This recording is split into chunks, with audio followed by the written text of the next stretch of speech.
I was actually going to ask Todd if he'd come lead us in the call to worship. We got such a good crowd today. Thank you guys again for allowing us to come and pray over you. And we do pray for you, and we thank you for that opportunity. Would you pray with me?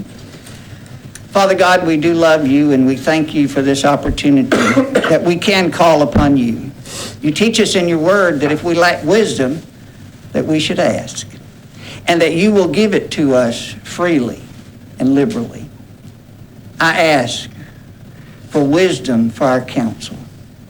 I pray for godly wisdom. I ask you to bless them. We seek the knowledge that you have given to us through your word. And Father, we ask you that we take that knowledge and that we use it to further your kingdom. And then we knock for those opportunities that'll open up doors for our community where we can come together as family and friends and as neighbors, that we can build a strong community where we can raise our kids without fear. We ask you to protect our city. We ask you to watch over it. We ask you to be with those leaders in a very powerful way that lead this community in the way that it should go. And for all that you do, we thank you and praise you. For we ask it in Jesus' name. Amen. Amen. I pledge allegiance to the flag of the United States of America and to the republic for which it stands, one nation, under God, indivisible, with liberty and justice for all. Thank you. Thank you.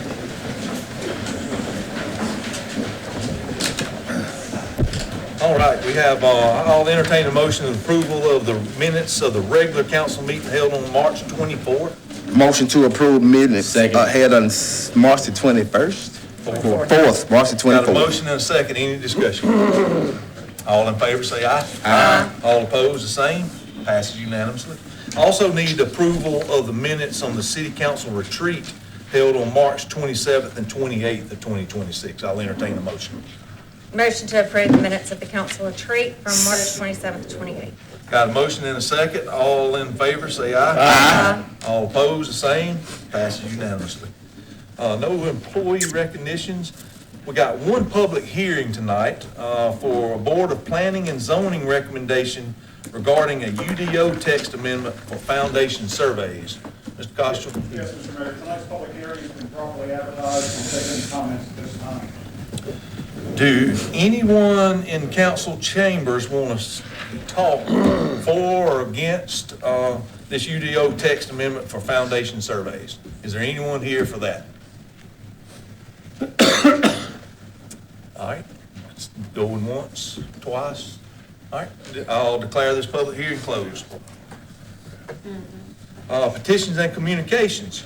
We have a recognition of former council member Nathan Gaskins for being named the Steve Reynolds Public Servant of the Year by the Keep Georgia Beautiful Foundation. Mr. Councilman Gaskins, come on up here to the front.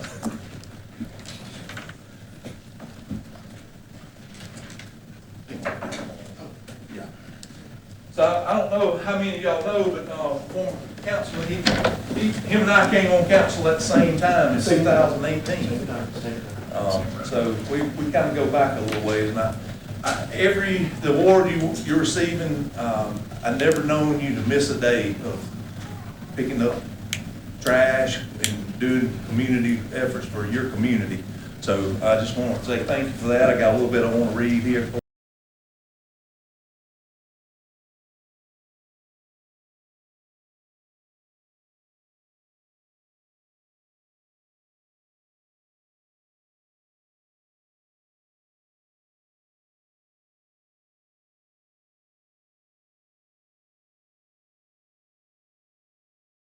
Nathan has been a steady presence in our Leaving LaGrange Better Than We Found It anti-litter campaign since from the beginning. He shows up, he puts in the work, and he doesn't mind getting his hands dirty. Whether it's picking up litter, helping address property concerns, or lending a hand to residents who need it. Nathan has helped set the tone for what this initiative is all about, taking pride in where you live and doing our part to take care of it. I also want to mention that the City of LaGrange is being recognized by the Keep Georgia Beautiful Foundation as a clean community champion for the same campaign, leaving LaGrange better than we found it. It all started back in April 2018 when the city paused a half a day and employees went out into the community to pick up litter. That effort turned into something much bigger, and today we continue the initiative, and our next citywide litter cleanup is Friday, April 24th, and I'd like to invite each one of you to come and attend. But Nathan, on behalf of the City of LaGrange, thank you for your continued service and commitment to this community. We're proud of you and we appreciate the work you've done. Thank you. Thank you. If you would like to.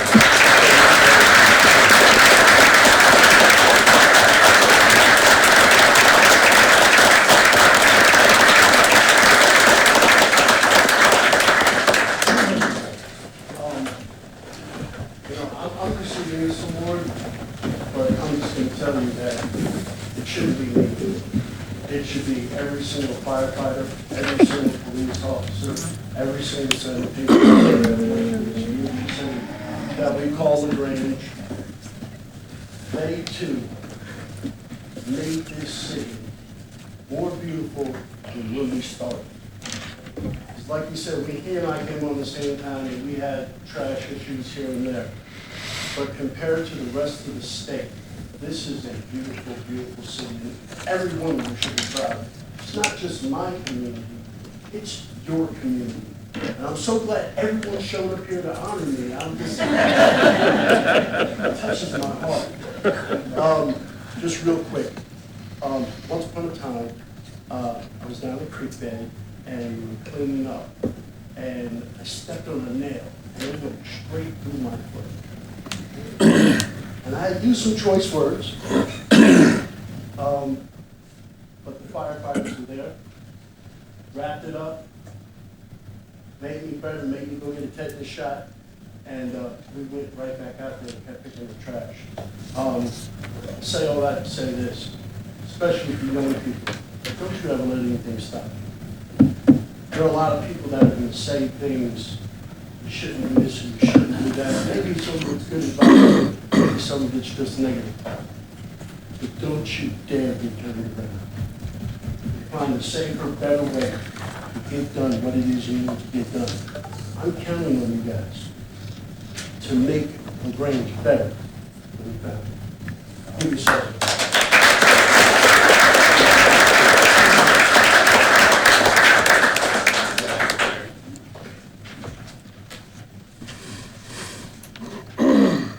Seeing that award. All right, thank you.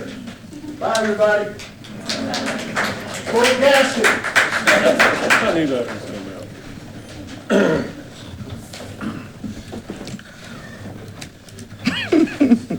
out. All right, we have a Board of Planning and Zoning recommendation rezoning 2417 Pegasus Parkway from CRMX to CPGI to amendment to the comprehensive plan character area map from commercial redevelopment to industrial, and to issue a special use permit to allow a gravel parking lot. Good evening, Mr. Mayor and council members. As we discussed this morning during the work session, yesterday members of our Board of Planning and Zoning Appeals unanimously recommended the approval of a rezoning request involving 2417 Lafayette Pegasus Parkway, from corridor mixed use to campus general industrial and agribusiness, an amendment to our comprehensive plan character area map from commercial redevelopment to industrial, and a special use permit in order to allow for a gravel parking lot behind a future office building on this site. If it's your pleasure to do so, the action item for this evening is to call for a public hearing to be held on Tuesday, May the 12th. I'll entertain a motion to call for public hearing. Motion to call for a public hearing. Second. I got a motion and a second. Any discussion? All in favor say aye. Aye. All opposed, the same. Pass unanimously. Thank you. All right, we have a Board of Planning and Zoning recommendation on a proposed annexation and rezoning of 2289 West Point Road from Troup County heavy commercial to corridor mixed use, and to amend the comprehensive plan character area map to commercial redevelopment. Yes, Mr. Mayor and council members, as we also discussed this morning during the work session, yesterday members of our Planning Commission unanimously recommended the approval of an annexation and rezoning request involving a parcel located at 2289 West Point Road from Troup County heavy commercial to corridor mixed use, and an amendment to our comprehensive plan character area map while pursuing a designation of commercial redevelopment. If it's your pleasure to do so, the action item for this evening is to call for a public hearing to be held on Tuesday, May the 12th. I will entertain a motion. Motion on the proposed to annex and rezone 2289 West Point Road. Second. Got a motion and a second to call for a public hearing from West Point Road. Any discussion? All in favor say aye. Aye. All opposed, the same. All right, passes unanimously. Thank you. All right, the Board of Planning and Zoning recommendation on a proposed rezonement of 27 acres of property located on Duran Road from corridor mixed use to campus general industrial and agribusiness, and to amend the comprehensive plan area map from developing neighborhood to industrial. Yes, Mr. Mayor and council members. As we also discussed this morning during the work session, yesterday, members of our planning commission unanimously recommended the approval of a rezoning request involving a parcel located on Duran Road from corridor mixed use to campus general industrial and agribusiness. This board also recommended an amendment to our comprehensive plan character area map from developing neighborhood to industrial. If it's your pleasure to do so, the action item for this evening is to call for a public hearing to be held on Tuesday, May the 12th. Motion to call for public hearing. Second. Got a motion and a second. Any discussion? Yes. Before this goes any further, is there any way that we could study this to see if it's going to contain more affordable housing than market rate before we push it forward? Councilman Childs, as I alluded to this morning, there is no dwelling units or residential development proposed on this parcel. What the developer is proposing are phased industrial buildings based upon demand as it materializes. For 99 Johnson Street? No, we're on Duran Road. We're on Duran. Okay, sorry about that. Sorry about that. Please forgive me. All right, any more discussion? No, sir. All right, got a motion and a second. All in favor, say aye. Aye. All opposed, the same. Passes unanimously. Thank you. And now we have a Board of Planning and Zoning recommendation on the proposed rezoning of 99 Johnson Street from campus general business to TNR MR. Yes, Mr. Mayor and council members, as we also discussed this morning during the work session, yesterday members of our planning commission unanimously recommended the approval of a rezoning request involving a parcel located at 99 Johnson Street from campus general business to traditional neighborhood medium-density residential. If it's your pleasure to do so, the action item for this evening is to call for a public hearing to be held on Tuesday, May the 12th. Entertain a motion. Motion to approve. Second. Got a motion second. Any discussion? Yes, my same question that I just presented. As the applicant, Mr. Nate Crawford with Dash indicated this morning, that Dash has entered into an agreement with Twin Cedars to remodel roughly 10 dwelling units on the property. They're approximately 1,000 to 1,500 square feet. I don't remember the exact dimensions that Mr. Crawford mentioned. He also indicated that each of those dwelling units would fall within the affordable housing category, and he specifically mentioned 80% AMI. Yeah, he did mention that to us today. He mentioned that all the time, though. He said about, You see, I know. So this, what we would be doing is calling for a public hearing. That's correct, Mr. Mayor. So we'll have time to vet some things out. It'll be 2 weeks, you know, right? When will the public hearing be? May the 12th, Mayor. May the 12th. Okay, so we got time to look into it. And I'll be glad to pursue Thank you. those answers Thank you. through Dash and provide those to you. thank you, Mr. Kosh. Yes, sir. Okay, any more discussion? All right, all in favor say aye. Aye. All opposed, the same? I oppose. Okay, I didn't think I heard everybody, so I'm gonna do a raise of hands. Everybody who agrees, raise your right hand. Okay, all opposed? All right, 5-1, passes. Thank you.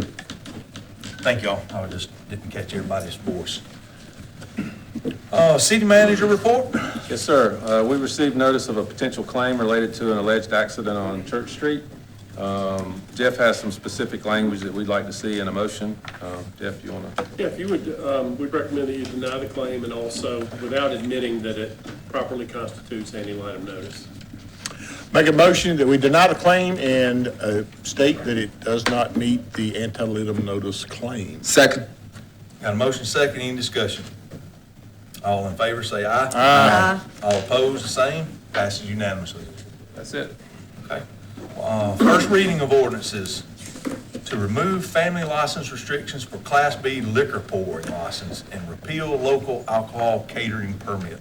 An ordinance of the mayor and council of the city of LaGrange to amend the code, to amend the alcoholic beverages code of the city in order to remove the limitation on the number of Class B spirituous liquor licenses held per family, to repeal local permit requirement for alcohol catering, to repeal conflicting ordinances, to fix an effective date and for other purposes. Jeff, could you, I know we've got some folks that weren't here this morning, maybe just give a brief overview of what this is doing? Sure. The first component of the ordinance, since 1990, the city code has had a limit on the number of pouring licenses for liquor per family, which means a limitation of license number per family for restaurants. And the consensus has been that doesn't make a lot of sense. You want to encourage restaurants in LaGrange. So Mayor and Council is considering repealing that. Secondly, we have previously required that you get a local permit in order to cater alcohol, like at Delavant. We did that only because at the time, state law required that a local permit be issued. That's no longer required. They'll still have to get a state license and abide by all of the state regulations. Okay, thank you, Joe. All right, another first reading of ordinances to clarify foundation survey requirements. An ordinance of the mayor and council of the city of LaGrange to amend the code, to amend the zoning ordinance of the city in order to clarify the requirement for a foundation survey prior to construction, to repeal conflicting ordinances, to fix an effective date for other purposes. Okay, second reading of ordinances, a proposed data center text amendment. Mr. Mayor, the mayor and council has been provided with a substitute ordinance, so if you intend to act on the substitute ordinance tonight, the first motion would be to accept the substitute ordinance. Okay, I'll entertain a motion. Motion to accept the substitute ordinance. Second. Got a motion and a second. Any discussion? All in favor, say aye. Aye. All opposed, the same? Okay, got 3-2, accept the substitute ordinance. I'll read the caption. A substitute ordinance of the mayor and council of the city of LaGrange to amend the code of the city, to amend the zoning ordinance of the city in order to modify the table of permitted and prohibited uses regarding data processing, hosting, and related services, to modify definitions, to require a special use permit for all data centers, to repeal conflicting ordinances, to fix an effective date and for other purposes. Okay, I'll entertain a motion for the substitute ordinance. Motion to approve. Second. Got a motion and a second. Any discussion? Yes, Mayor. Over the last 6 months plus, we have had the opportunity to assess data centers and all that is about them. I think we've all learned probably more than we ever knew was possible as it relates to this topic and the supporting topics. During that time, the proposal went before our Planning and Zoning Board, where they made a recommendation. That recommendation would have allowed data centers in commercial areas as well as industrial. We changed that over the course to just industrial. We added some provisions to it to restrict from residential, to add additional buffers. Throughout these months, we have had meetings, we have had phone calls, we have had emails, many that were opposed, but also many that were in favor, or just had questions to better understand the issue and why it was of great importance.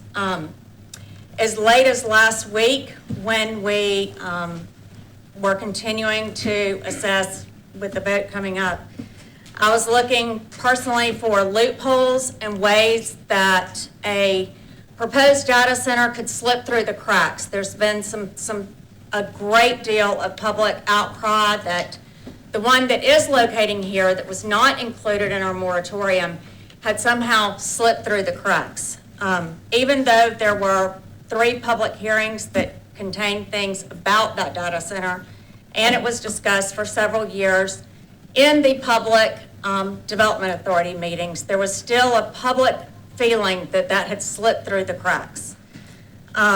So as we were looking at, even with the ordinance that we had in place that contained provisions to distance requirements from residential or additional buffer requirements over and above what's basically required, we still did not feel comfortable. I did not feel comfortable, and I think as a council, we did not feel comfortable that something would not slip through the cracks and not have the oversight that we believe that this issue demands because of the outstanding amount of communication that we've received relative to that. That's how we have ended up with the substitute ordinance that is proposing a special use permit. What that does for anyone who doesn't know the ordinances or the way the law works, that will mean that any ordinance that any application to have a data center within the city of LaGrange would require a special use permit. What that does is triggers a public hearing where it will be advertised, it will come before us, just like the ones you've seen tonight, where we will call for a public hearing. It will then have to be advertised for a period of time, and there's generally a 4-week period between when that is called for a public hearing and when we would have that public hearing.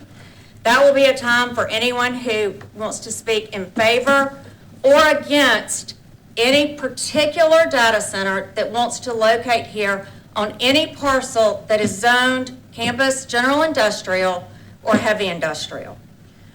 As we assess that application, there are 8 reasons that are contained within our code of ordinances that we will need to be sure that we properly assess before we can make a decision to vote for or against that application. And I'd like to share those with you because even though we have been through a couple of special use permits during the time I've been on council, I don't think there's ever been a subject that more fully has the opportunity for us to vet with all 8 of the reasons. So I wanted to share them with you. If you'll allow, I will do it quickly. Whether or not the proposed plan is consistent with all of the requirements of the zoning district in which it's to be located, including parking, loading, setbacks, and transitional buffers. Whether it's compatible, the compatibility of the proposed use with land uses on adjacent properties and other properties within that zoning district, including comparisons of the size, scale, and massing of buildings in relation to the size, scale, and massing of adjacent and nearby lots and buildings. The adequacy of the ingress and egress to the subject property and to all proposed buildings, structures, and uses thereon, including the traffic impact of the use on the capacity and safety of public streets, providing access to the site, as well as impacts on pedestrian movements and safety. The consistency with the city's water and sewer systems, including the feasibility and impacts of serving the property with public infrastructure. The adequacy of other public facilities and services, including stormwater management, schools, parks, sidewalks, and utilities to serve the proposed use. Whether or not the proposed use will create adverse impacts on any adjacent or nearby property by reason of noise, smoke, odor, dust, or vibration, or by the character and volume of traffic generated by the proposed use. Whether or not the proposed use will create adverse impacts upon any adjoining land use by reason of the manner of operation or the hours of operation of the proposed use. And finally, whether or not the proposed use will create adverse impacts upon any environmentally sensitive areas or other natural resources. I think that there is a perception that what we have decided to do here is to open the gates and allow in any data center that might want to come in. My feeling is that what we're doing is exactly the opposite. We are gatekeeping to be sure that nothing comes into our city that we don't fully vet within each of those 8 reasons. I don't know what more we could do than to have a fully public, transparent assessment of something that seems to be so important to so many residents as it should be. So with that said, I appreciate the time. I'd like to add to what you've said, Darby, a little bit. First of all, we won't just have the oversight. This anything, a data center company here is probably going to start with the development authority, so you're going to have the development authority looking at it, the city manager, who is our expert power and utility manager, who we hired to run the city to make good decisions for our city. It's also going to involve our city attorney, who we pay a lot of money to take his advice. So we're going to have those two. It's also going to go to the Board of Planning and Zoning. All those members are going to have a chance to look at it before it even comes back to us with their recommendation. And then we will each have a chance to hear from the public. We're going to be able to hear from our city manager, our attorney. We'll be able to hear from the people that are applying to put the data center there. So we'll be able to look at the whole scope of it and then come to a conclusion on our own before we vote on it. And I'd like to say that I've been a member of this community my whole life. My mom and my families are here in this community. I'm not going to do anything that adversely affects my mom, who's on a fixed income, if I don't think it's the best benefit for the city as a whole. So for somebody to sit and think that we're up here trying to railroad this thing, a data center in here, we're going to look at it objectively, and then you can make a decision what you think's best for the community as a whole. And I just think that's the best way to do this. And so that's where I've come up with my decision on it. Any more discussion? I just want to say I agree 100% with Darby. I don't think, that this is a vote, yes, we're going to have data centers. This is a vote that we're going to look at data centers very closely when they're applied for. So I think you understand what we're saying. We got kind of nervous with all the things we have. Do we have everything covered? Then we could have kind of put ourselves into a corner, and then we'd have some legality issues. So I think we're really doing the best thing for the city of LaGrange. Any more discussion? We got one statement from Mr. Mitchell. I heard you say your mother's on fixed income, That's right. So we're gonna apply that same principle to housing here. People that are on fixed income, we're gonna bring affordable housing and apply that same principle. Thank you. I just wanna add one thing, totally in agreement with the special use permit. That's something that I've been pushing heavily for all big, developments, because I feel that's important. And I feel that public hearings and hearing the concerns of the community are very, very important. And no, I'm not, not for data centers. I don't want to see them even, all through the industrial. I get the revenue, I understand. But I just want our citizens to know that we are putting our best foot forward when making these decisions for the city, and hearing you guys' concerns and taking that firsthand, from my opinion. Any more discussion? Okay. I have a motion and a second. All in favor, raise your right hand. 3. All opposed, raise your right hand. 2. Got 3-2, one had to recuse. Councilman Childs had to recuse. So it passes 3-2. Okay. All right, moving on, we have prohibiting parking on a portion of Strong Street. An ordinance of the mayor and council of the city of LaGrange to amend the code of the city to amend section 10/2096 of the code so as to prohibit parking on a portion of Strong Street, to repeal conflicting ordinances, to fix an effective date and for other purposes. I'll entertain a motion. Motion to approve? Second. Got a motion and a second. Any discussion? All in favor, say aye. Aye. All opposed, the same. Passes unanimously. All right, no board and agency appointments, delegations. We have Mr. Henry Jacobs here with the River Keepers. I had to come here from, Mr. Jacobs. How are y'all doing this evening? All right, water clean. Yeah, Henry Jacobs. I'm the Deputy Director for Chattahoochee Riverkeeper.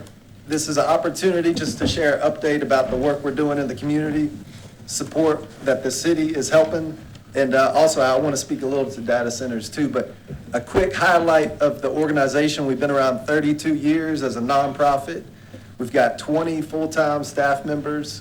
We're spread out over 4 offices, including our home here on West Point Lake at the Okfuskee Conservation Center, where we run the floating classroom, and we're about 10,000 members strong. So what we do, water monitoring, we're out making sure that our river and the creeks and streams are clean. If there's a sewer spill, we're going to work with the local utility to get it fixed and clean. We're also looking at industrial, anything that might make the river not healthy for us to swim, fish, recreate in. So water monitoring, trash cleanups. Every year, we're getting thousands of volunteers out with us to clean up. Most of that is happening upstream of West Point Lake. So last year, we removed about 160,000 pounds of trash from the Chattahoochee River Basin.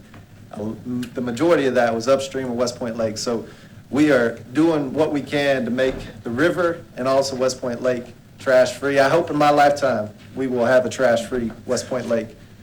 Education, we're getting about 4,000 kids out on the West Point Lake floating classroom every year, including all the 6th grade students from the public schools here in Troup County. But also we're getting schools from Columbus, Noonan, parts of Alabama that are coming for that field trip out here on the lake. Legislative advocacy, working with Georgia Water Coalition, making sure that the state is helping protect the Chattahoochee too. And then as a very last resort, under the Clean Water Act, using legal action when necessary to protect the river. We have a $2.5 million annual budget. Half of that comes from individual donors, and the rest is from foundations and corporations. We do not receive any federal or state funding, but some cities, such as the city of LaGrange, do support our work, so we appreciate that a lot. We recognize that data centers have operated in the Chattahoochee River Basin for decades. However, current data center proposals and development are unprecedented in scale and scope. Chattahoochee Riverkeeper evaluates projects individually, assessing a project's impact on the community and the overall basin's water supply, consumption, and wastewater demands. We strive to provide objective and fact-based analysis in an environment where publicly available information is often lacking. Data centers need a lot of energy and a lot of water. They require a lot of land disturbance. We are not opposed to data centers, but we do want to see them built right and with thought and appropriate planning.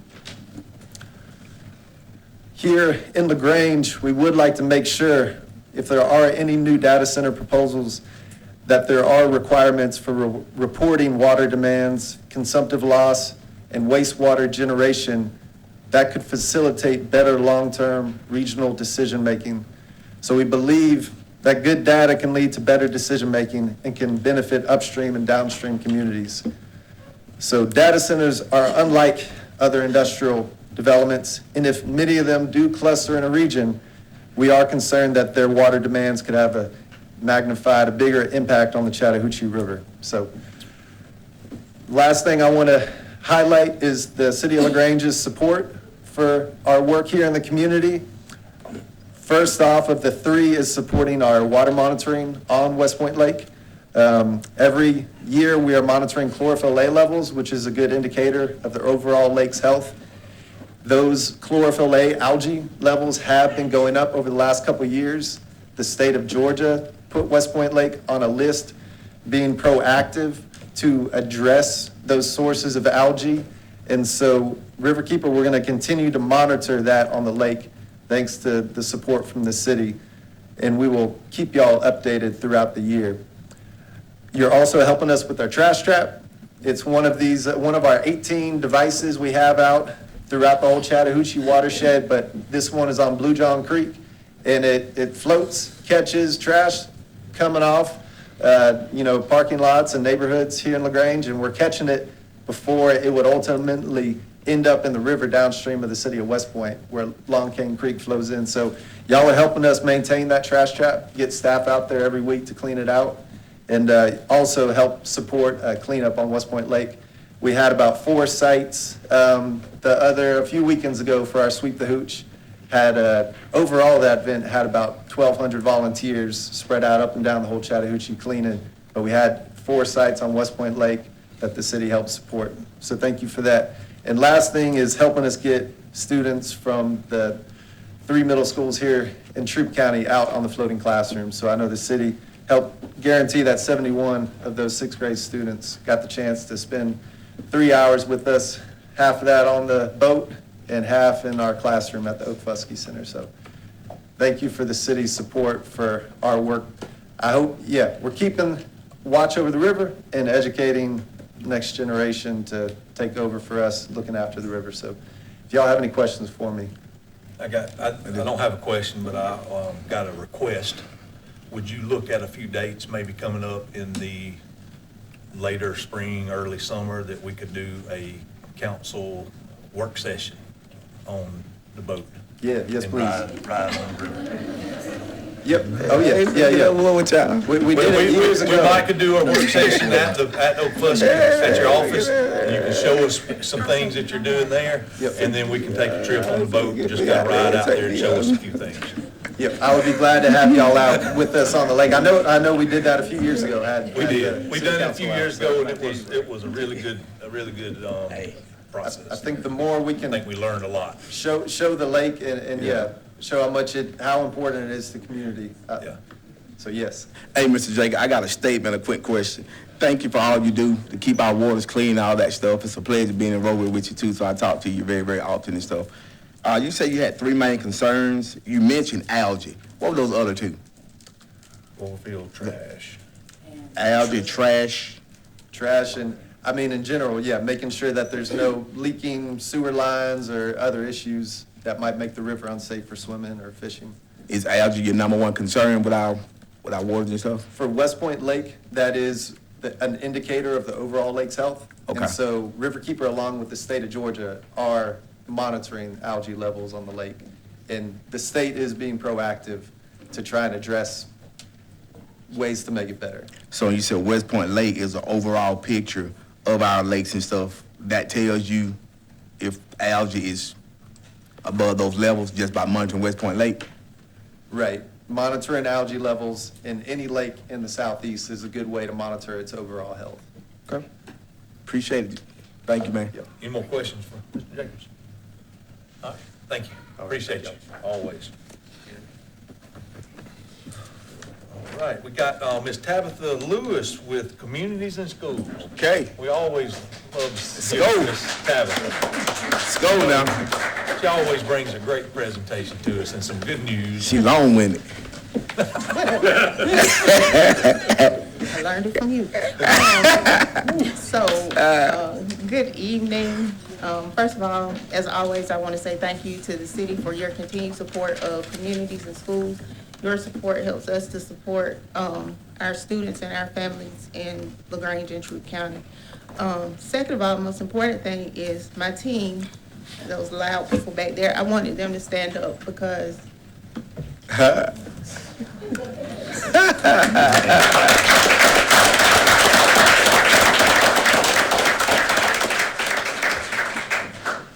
without them, none of the stuff I'm talking about would be possible. So I brought some information, and you should have it in front of you, that talks about kind of what we do. I think everybody been in here enough. I think everybody knows who Communities and Schools is, but just in case, we're the nation's largest and most effective stay-in-school program. And we've been here in Troup County. This is year 37 for us. We've been here since 1989. This is year 14 for me. Not close to retirement, so I'll continue to be here. So the first thing I want to talk about is what we do. Our mission is to surround students with a community of support, empowering them to achieve in life, stay in school and achieve in life. So last year, the numbers on here from the 2024-25 school year, we served 6,628 kids in nine schools. Case managed 528 and served over 300 parents. This year, and if you look at the schools served, we went from 9 to 13, with one of my schools having 2 site coordinators. So now I have 14 site coordinators in Troup County schools. So we're on target to serve probably an additional 2,000 students this year, and case manage closer to 1,000 students. Once everybody I have a lot of new staff, once everybody's fully vetted and in place, they'll case manage 1,400 kids And when I say case managed, that's providing one-on-one services to these kids, which means a wide range of things, anything from tutoring, academic assistance, focus on attendance, behavior interventions, I'm losing my voice, family engagement, social skills, providing mental health referrals, helping kids who have physical health and can't get to the doctor, can't afford medication. We provide those services. In addition to that, we provide services to our parents. We have our own resource center now, so we operate a clothing closet, a hygiene closet, a food pantry. Parents can come and actually wash clothes at our building. We also open it up to civic organizations. We have meetings there, outreach meetings, things like that. This year, we partnered with LaGrange Police Department. We have a program called Fathers Forward. They meet once a month on Saturdays. So these are men actually coming in, talking about fatherhood, how to be better fathers, and talking to other men in the community. So we as females, I get to buy breakfast and then I get locked out of the room. But they get in there and they talk, and we want them to bring their sons as well, and start pouring into the men in this community. It's always stuff for moms, but the fathers and men often get left out. However, one of my site coordinators said, hey, the moms want to do it too, so we're going to bring the moms in to do those things as well. In addition to that, the results from 2025, and those are listed at the bottom. One of the things I want to point out is the 86% improvement in behavior. These are our kids that were getting suspended in ISS, OSS, being expelled from school or sent to alternative school. The kids that we served, 86% of them either went without a referral, or some that may have had 10 or more, probably ended the year with 2. And you say 2 referrals, but 2 from 10 is an accomplishment for our students. 100% of our students K through 8 were promoted to the next grade, and I'm talking academic promotion, not just moved on to the next grade. And 100% of our seniors graduated. These are kids who people said, hey, they're not going to walk across the stage, but because the site coordinators invested in those students, and it's not about the programs, it's about the relationships they build. These students trust the site coordinators. They get information, or they talk to them about things that they won't talk to anybody else about, as do the parents. A lot of times, and we laugh, the school can call the parents and they'll see, Troup County Schools, and like, I'm not picking that up. But let one of my site coordinators call or text, and they get an immediate response. And it's because of that relationship and that trust that they've built. So another thing that we've done this year is we received funding from Altria. If you're not familiar with Altria, they manufacture vape pens and those things. But because they got sued that's one of my new site coordinators too.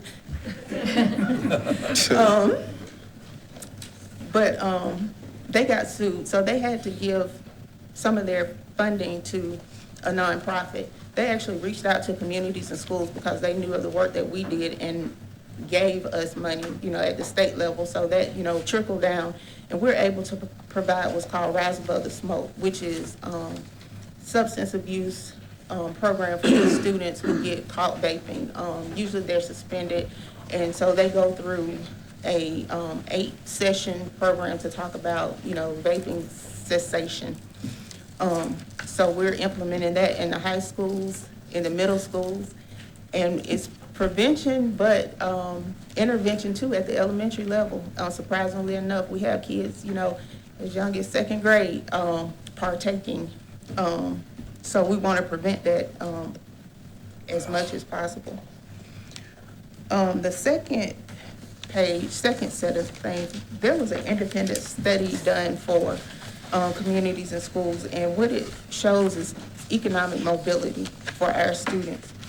And I left the details with Ms. Robertson because it's an extensive study. One's about 10 pages, and there's an abbreviated one that's about 3 pages. If you want the 75-page one, I can send that one to you too via email, but I was not going to print that one out. So students who come through CIS, they show a 5.2% graduation rate. 9.1% of our students, we see an increase in college enrollment at the 2-year college level just by being involved in CIS. And one of the big things is the $7,100 in additional tax revenue because these students graduate and they go to work. And also, our students earn $75,000 or more over their lifetime because of their involvement with CIS. And this is a study that started way back in the 90s. So they followed students and tracked their progress over these years to show that what we do at CIS actually works. One of the things, CIS exposure increases their annual earnings by the time they're 27 by $1,140. So when you start thinking about that, not only is that an improvement in the economic outcomes, but also less money that you're spending on your jails, social service programs, juvenile court services, getting some of these people out of gangs and out of our local jails, just by CIS involvement. So, like I said, I'm losing my voice, I'm trying to keep it. But some of the things that we target is chronic absenteeism. Kids can't learn if they're not in school. And I always mention that kids not coming to school has nothing to do with school or academics, but it's the barriers they face outside. I can't tell you how many times I've gone and paid for hotel rooms for a week for families that are living in hotels. The success story that's on the first page is about a family who was living at the homeless shelter. So her kids couldn't go to school because they didn't have transportation. Site coordinator, my program manager, met mom at the hospital and, helped her find housing and a job. She was worried about child care for her youngest child, got her a job at the daycare center, so she takes her baby to work with her. Kids are in school and they're thriving. She still has her job, she has a home. These kids are not homeless anymore. This is what we do, whole child, whole family. And so other things like health issues, and like Mr. Childs speaks about all the time, even though some people might roll their eyes, but affordable housing is a huge issue, and for our kids, it's a struggle. They're couch surfing, never know where they're gonna lay their heads at night. So if they're in one zone, but grandmother lives in another, then they're not coming to school because they can't get there. And then things like food insecurity. Even though, I know I do. I waste food all the time. I'm always, have these great ideas. I'm a meal prep and buy all this stuff, and then it's all fuzzy and I throw it out. But, we have people who come to us, or we pack up boxes on a daily basis to take or drop off at homes because families don't have the food or the resources. It's a struggle. Do I pay rent or do I buy groceries? So we try to fill in those gaps where we can for our students so they can come to school, sit amongst their peers, and be successful. It's hard to do when you're worried about, we worry about things as adults, but those kids take that same worry to school with them every day. Am I gonna have a place to live, food to eat? Are the lights gonna be on? Can I take a bath when I get home? And if you're worried about those things, you definitely cannot focus on school. Yeah. So we try to fill in any and everywhere we can, and I have 14, 15, 16, 18, it's a lot of us now, working in tandem to make sure that our kids' needs are met. In addition, we're getting ready to start our summer program. Last year was the first year that we did it at our building. Quay Huzzy is in charge, and every year he says, we're gonna stop at 80. Before that, we always say 80. We always end up with over 100 kids. So if you ever want to volunteer or come out, you're welcome to see what it's like to have that many kids in the summer in the same building. You can find me in my office with my door closed, but it's a great opportunity. We even have high school, our cutoff is 8th grade. We have high school students that call and say, I know I'm too old, but can I come back to summer camp? And my answer is absolutely you can. I'd rather them be in that building with us than out there in the streets doing something else. So we're trying to, plug them in somewhere else and do something specifically for our high school students. But if they want to be with us, then our doors are always open for them. I think that's it, and if it wasn't it, my voice said it is. So does anybody have any questions? Ms. Lewis, I just want to say thank you to you and the team, and I know all of them are not here, but I want you to tell them thank you from all of us, because we see the difference you're making in the community, and you always bring us statistics that prove it. But I want to say thank you to all of you for what you do in our community, and it's definitely not, it goes noticed. I'll say that. Thank you. Hey, Tabitha, is there a reason we're not in 100% of the schools? Funding? Funding. Okay. And so that's my goal, to be in all the schools. Okay, great. But, right now it's funding, so we're in 13, so we're almost there. Right. But, it's just the funding. Okay, great. Thank you. Ms. Lewis, I was gonna ask you a question, but I guess it's a statement now, because you answered all of it. I was gonna ask you what it meant with parents served, but you said you done paid for several hotel rooms for these kids and their parents when they didn't have nowhere to stay or nowhere to go and stuff, and that's tremendous. Never heard of, really any kind of school organization doing that kind of stuff. So, man, I just want to say thank you so much for that on behalf of all those kids and those parents. Thank you. You're welcome. Absolutely. And the last thing tonight is our spirit night at Scoops. I need everybody up there and back there to come by Scoops and get some ice cream tonight. Thank you. All right, thank you. Thank you.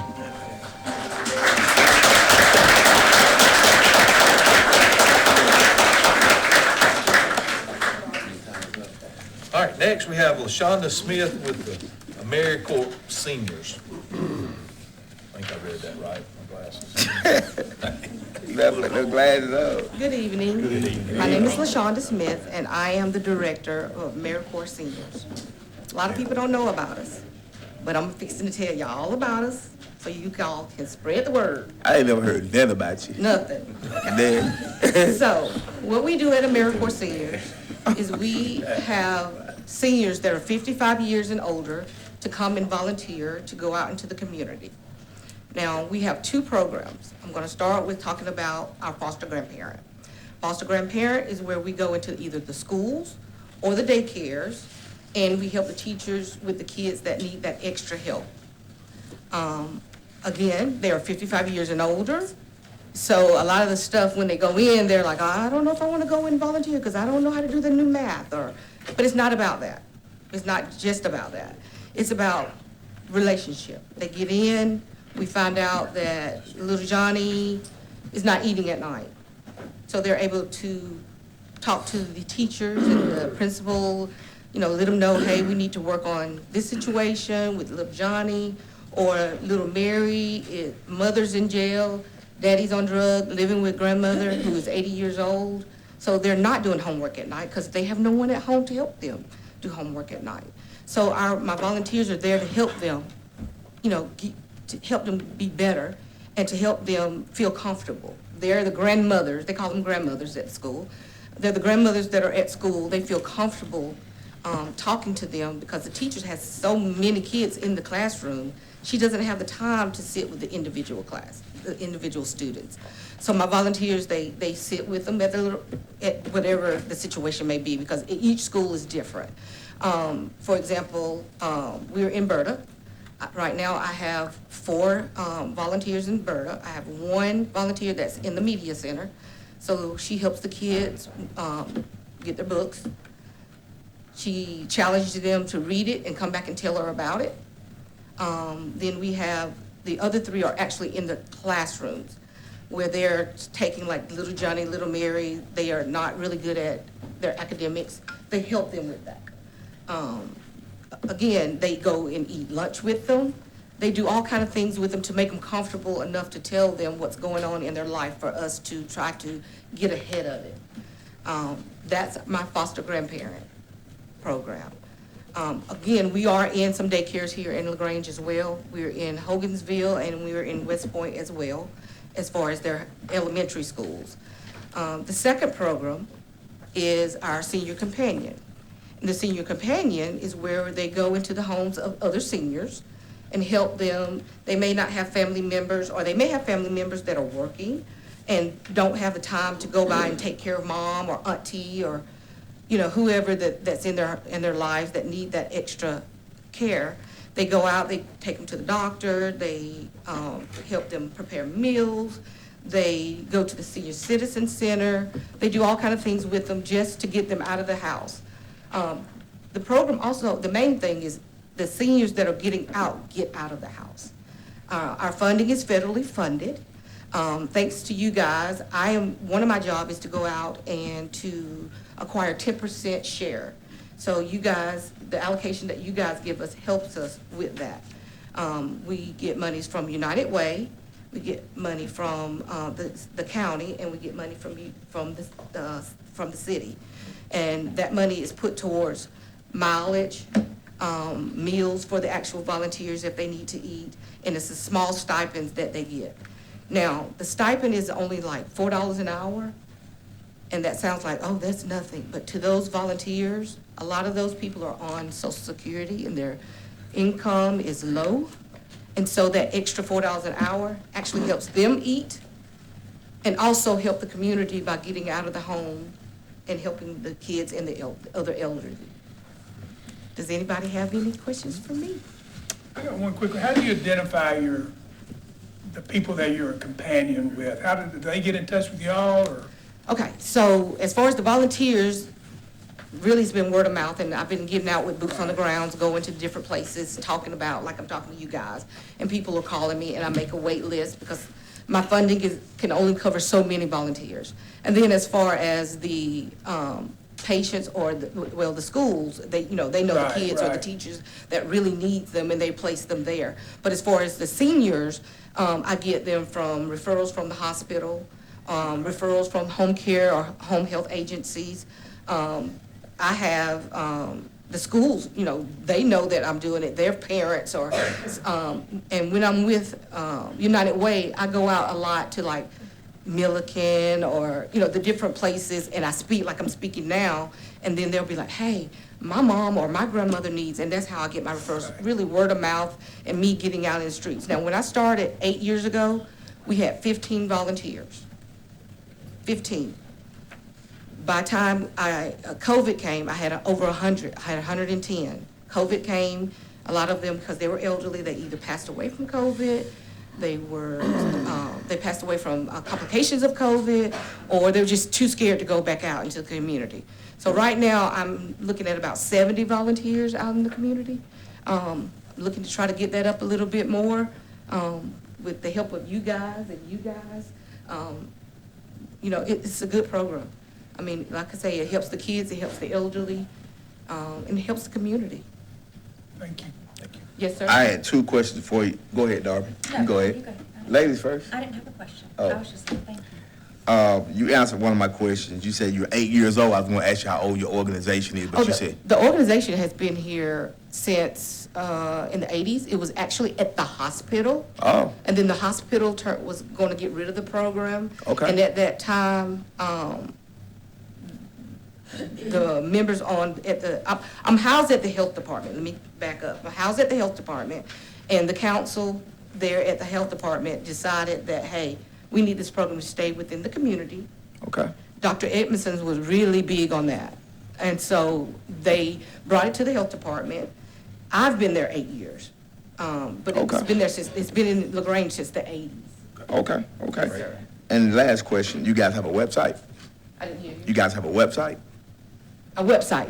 Our website is on the DPH website. You can go out and see us on there.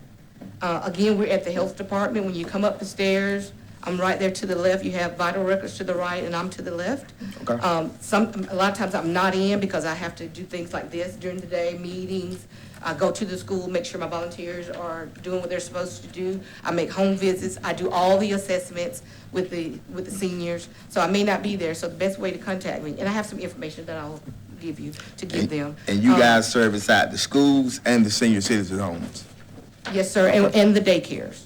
Right now, we're in Mady Smith, and we're in Happy Days. One quick little story. I am in Mady Smith. I take care of Miss Maddox's husband. We have a volunteer that takes care of her husband so she can go to work. Before that, we had her mother and her father. Also, within my program, I have 3 sets of sisters that work for my program. I have 3 sets of mother-daughters that volunteer in my program. So it's something that once the word gets out and they see it's not hard. We're not maids, we're not aides, but we're there to make sure that the people in our community are able to stay in their home as long as they can. We're making sure that these kids have someone to talk to. We've found a lot of kids that were hungry. We found a lot of kids that needed clothing, and we were able to go to the schools because a lot of the schools have banks where they can give them food or give them clothing. They would have known these things if it had not been for our volunteers. Thank you so much. Thank you, You're Ms. Smith. welcome. Thank you. Check.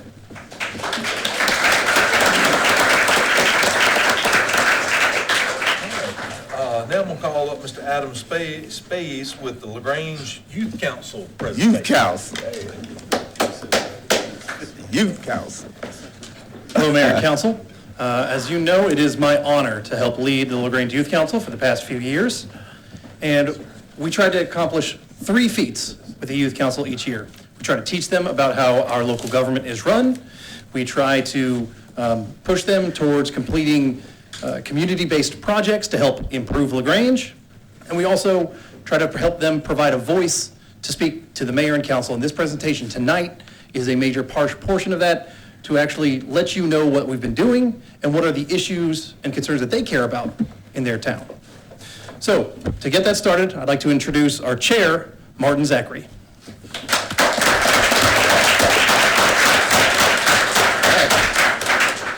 Good evening, Mayor Arrington and members of the City Council. My name is Martin Zachary, and I am honored to serve as chair of the LaGrange Youth Council.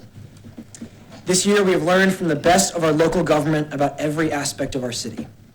Every meeting, we met with delegates from the departments that keep our community strong. We learned about our public safety from Bryant Mosley of the LaGrange Police Department, our city's planning and its future from Mark Kostrel, its structure from Patrick Bowie, and its communication from Olivia Johnson, Katie Venshore, and Alan Slogenhaupt. By meeting with the people who make up the city of LaGrange, we understood that our local government is the result of the continued and passionate effort of so many citizens.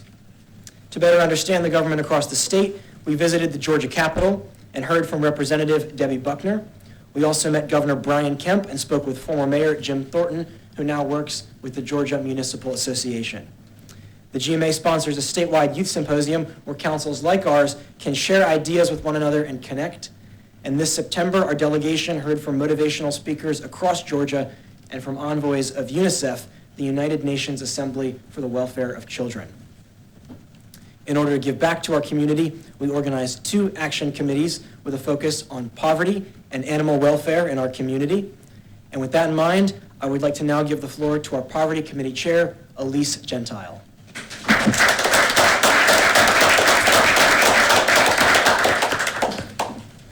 Good afternoon, Mayor and Council. My name is Elise Gentile, and I'm honored to serve as the chair for the Little Free Pantry Committee.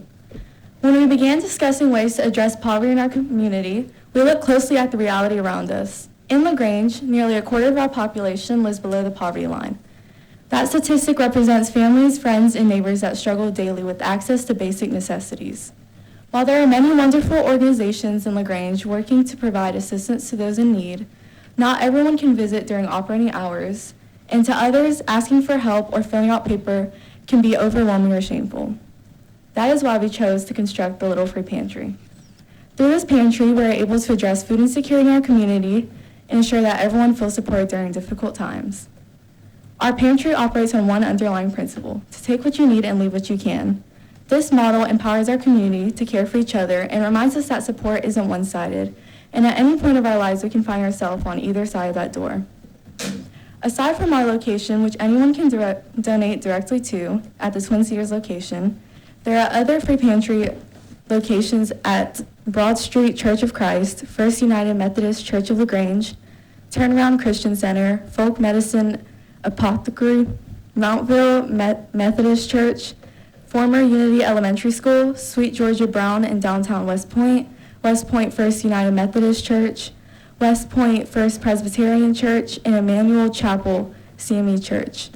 Ultimately, I'm so proud of my team's dedication to compassion and service, and I would especially like to thank Ms. Veronica Dowell from Twin Cedars and Coach Kenny Moore for their guidance and support in bringing this project to life. Thank you. And at this time, I'd like to pass it to Nina Baker. Good job.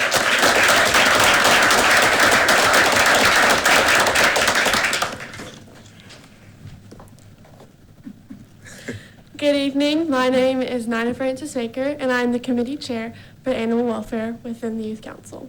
I'm here today to present the project we developed in partnership with the Animal Shelter of LaGrange and to share the impact it had on both the animals and our community. At the beginning of this initiative, our goal was simple but meaningful: to create a feasible way for young people to actively support animal welfare while also increasing community engagement with local animal shelters. After meeting with the Animal Shelter of LaGrange, we collaboratively designed a project that addressed their immediate needs while maximizing public involvement.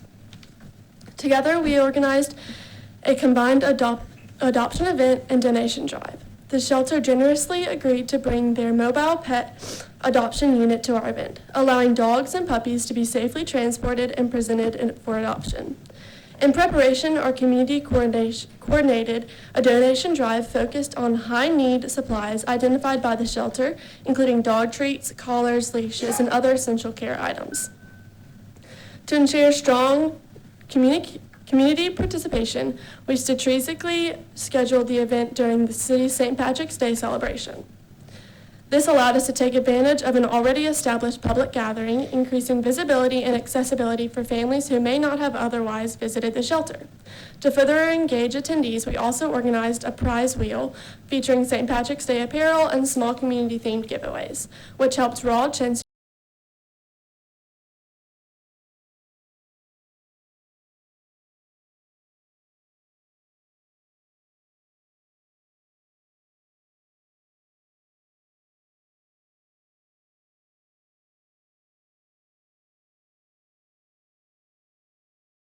created a visible shift in community awareness. This project was not only a success in terms of adoptions and donations, but also in fostering compassion, civic responsibility, and community connection. On behalf of the Animal Welfare Committee, I would like to thank the LaGrange City Council for your continued support of youth-led initiatives, for recognizing the importance of animal welfare in our community. Thank you, and I'd like to pass it back to our chair, Martin Zachary.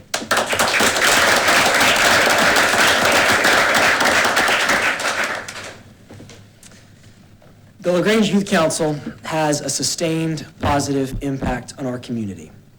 It shows our youth the people behind the city, and it equips us to face the future with an informed and involved community. On behalf of the LaGrange Youth Council, I would like to thank Mayor Arrington and the City Council for making this program possible. Thank you. Dr. Adams, please. All right, next we would like to recognize our students who did not miss a single meeting. So if I can invite the mayor and city manager, Patrick Booty, to come take a picture with our students who did not miss a single meeting. We particularly are very proud of the dedication they have shown to Youth Council by providing perfect attendance to this year's council, and to help cement that achievement, they are getting a letter of recommendation from the mayor, okay? So we have Cullen Adams, please come up here, and then everybody stay up here, we get one picture with everyone. Nina Francis Baker.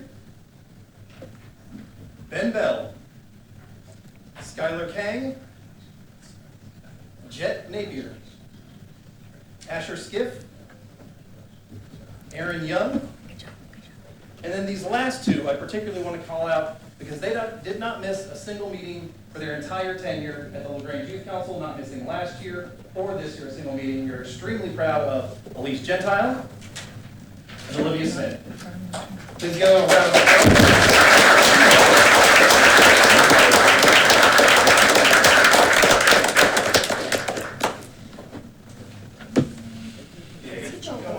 Let's get, y'all stay where you are.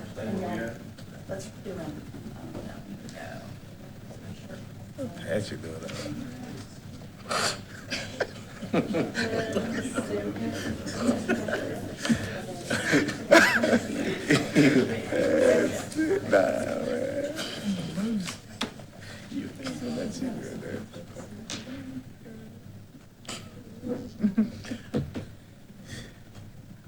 Tommy's trying to get one. Yep.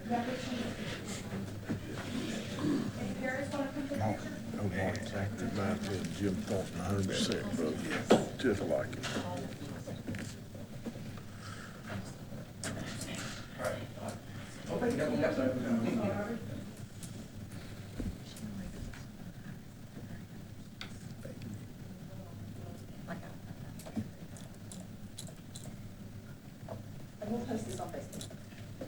All right, thank you all.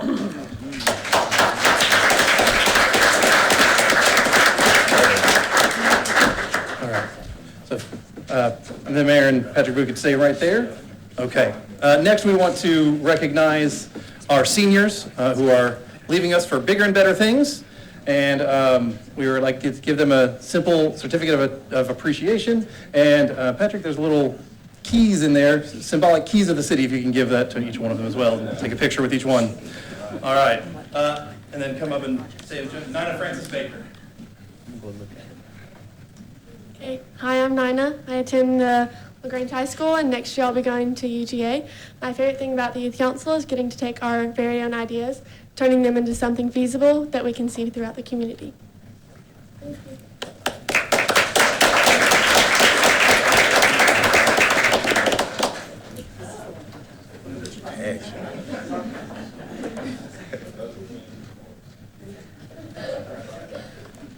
Ben Bell.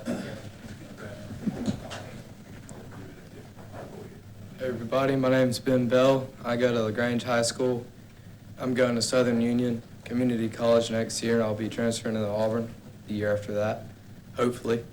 My favorite memory of youth council has got to be rapping with Mr.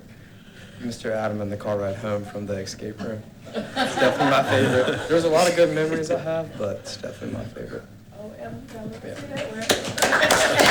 That's all right, you don't have to do that. We don't have to do that.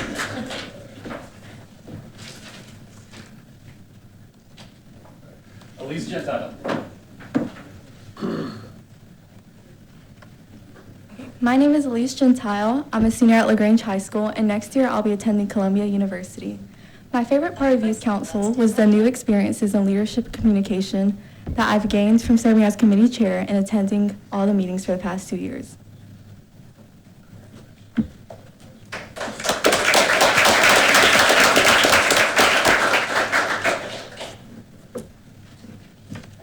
Allie Holstrom. Hi, I'm Allie Holstrom. I'm a senior at LaGrange High School. In the fall, I plan to attend the University of Georgia. And my favorite part about Youth Council is definitely the opportunity to pursue my passions out in the community.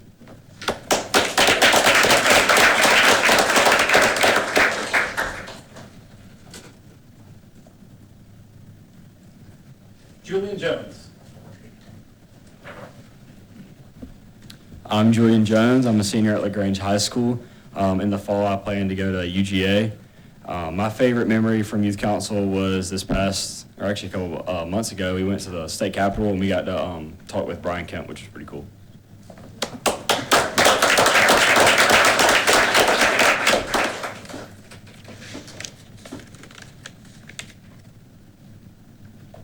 Skylar Kay. My name is Skylar King. I'm a senior at LaGrange High School, and next year I'll be attending Georgia Tech. My favorite memory was definitely working with my committee to address community problems.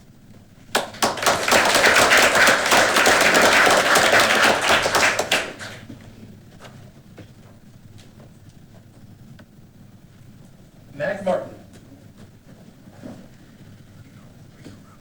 Hello, everyone. My name is Mac Martin. I am a senior at LaGrange High School. I am also going to Southern Union Community College with Ben. And my favorite memory being in the Youth Council is definitely all of the Papa John's we've gotten to eat before every meeting. Thank you.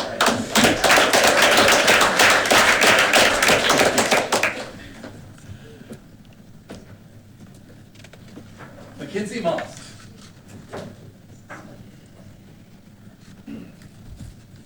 My name is Mackenzie Moss. I am a senior at LaGrange High School, and I plan to attend either the University of West Georgia or Mercer University to pursue a degree in nursing. And my favorite thing about youth council, I really value helping others that are in need or the less fortunate. And so I'm very grateful to be able to leave an impact on my community. And I'm very grateful to be able to perform an act of service for people who may need it. Go Bears!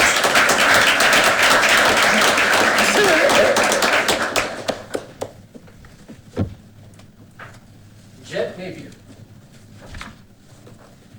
Hey, my name's Jet Napier. I go to LaGrange High School, and in the fall, I plan on attending the University of Georgia. My favorite thing about Youth Council this year, I got to join as a senior, so I was pretty lucky to do that. But getting to understand like how this all functions and getting to see like what it takes to run a successful city has been really important to me, and just being able to see like maybe this is something I can do in my future. So.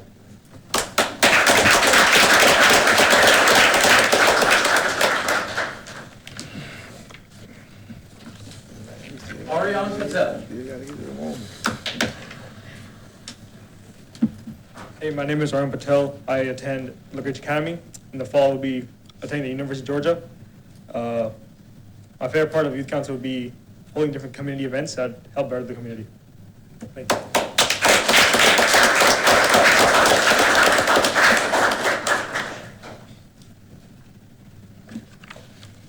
Anaya Rutledge. Hi, I'm Anaya Rutledge. I go to Callaway High School, and in the fall, I will be attending the University of West Georgia to major in marketing. My favorite thing about Youth Council is learning how my city operates and what I can do to make a better impact.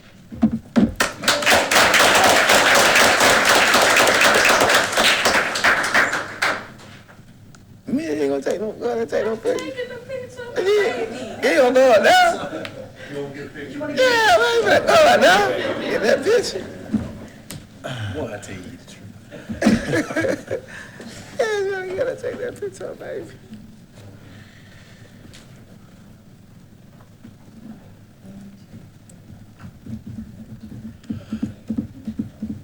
Scarlett Shin. Hello, my name is Scarlett Shin, and I'm from LaGrange High School. I plan on pursuing chemistry, then dentistry in college. And my favorite thing about the Youth Council is that it gave me an opportunity, and it gives you a lot of opportunities to help the community and pursue issues that you see in the community. Thank you.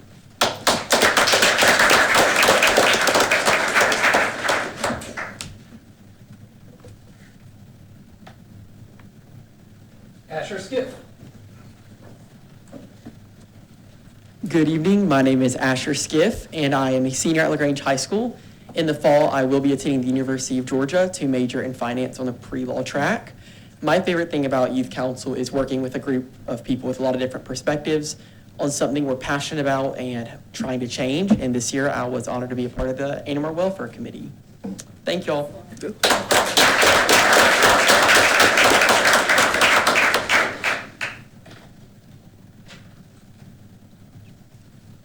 Olivia Smith. My name's Olivia Smith, and I attend LaGrange High School, and I'll be attending Augusta University next year. My favorite thing about the Youth Council is going to all the community events.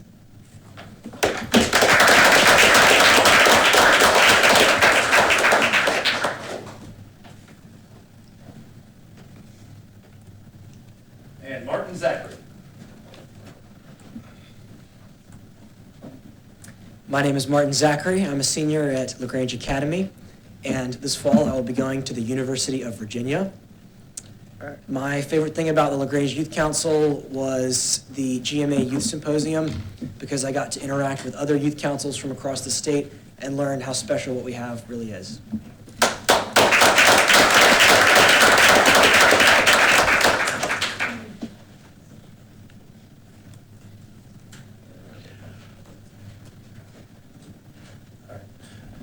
Thank you, Mayor and City Manager. Just one last time, I want to thank you for making the Youth Council something that we continuously support.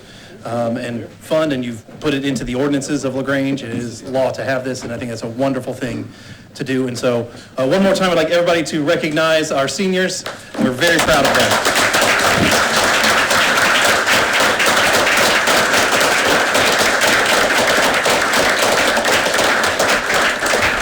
I would like to just say thank you to this youth council. We really appreciate the work that y'all have put in and the time and the effort. It shows. So thank you for doing what you do. Can we make comments? Yes, you can. I got a couple of comments. This is probably the best part about being on city council, I promise you, because some of the other stuff we had to do before y'all had to sit through is not so pleasant. But I want to say that's probably the best speakers that we've had on the youth council so far. I mean, I've been judging them ever since they've started. My daughter was actually on the youth council, and I think it really turned her around and made her point her direction of what she's going to do in her future. It made a huge difference, and Katie knows that she made a huge difference with my daughter. And so I really enjoy watching this. I thought you had a screen back here when you were making your statement, because you memorized it to the T, so excellent job. You've been hanging around Jim Thornton too long. Because when you stand up here, that's what I see is Jim Thornton. Do a good job. And none of this would be possible without the hard work of Katie and Adam and Olivia. They put a lot of hours, after hours, into this and do a fantastic job with it. So. And I just want to say, this has been a phenomenal group. I mean, even when Darby and I went in, spoke with them, and I mean, they were really on top of it and kept us on our P's and Q's as well. They gave us some to-do lists. Yes. They did. So this has been an awesome group, and always thank you to Olivia, Adam, Katie, the way that you all pour into these kids and, making sure that they get the experiences that they need when dealing with youth council. And my daughter hears it on both ends. So it definitely has shaped her perspective. So I really appreciate you guys. You can definitely tell how God is working in y'all lives, because I heard over half of you guys say that you want to reach back and help those that need help and stuff. And that's so much more of what we need in this society right now. So I feel like the future is very bright with all you guys coming in. Thank y'all. One more reminder that the mayor, council, staff, our youth council, and your family and friends are invited to a little reception at Visit LaGrange afterwards at Nacho Bar. We got drinks? Yes. Just kidding. We have Miss Rubertson from Buck Point Farm Subdivision. Come on up, Miss Rubertson. Miss Rubertson.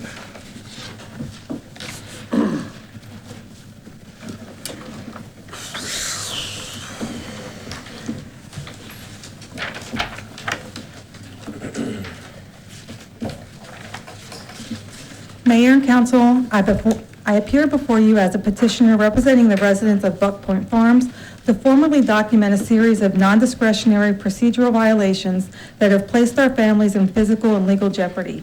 This came to light when we found out in April of 2025 our homes were in jeopardy due to a pending GDOT project. The project's planning was initially identified as part of a draft City of LaGrange Comprehensive Master Plan in 2004 and a multimodal transportation study in 2006, where analysis indicated that the future traffic conditions would be at or approaching unacceptable LOS by 2025. We were not residents of Georgia until October of 2024.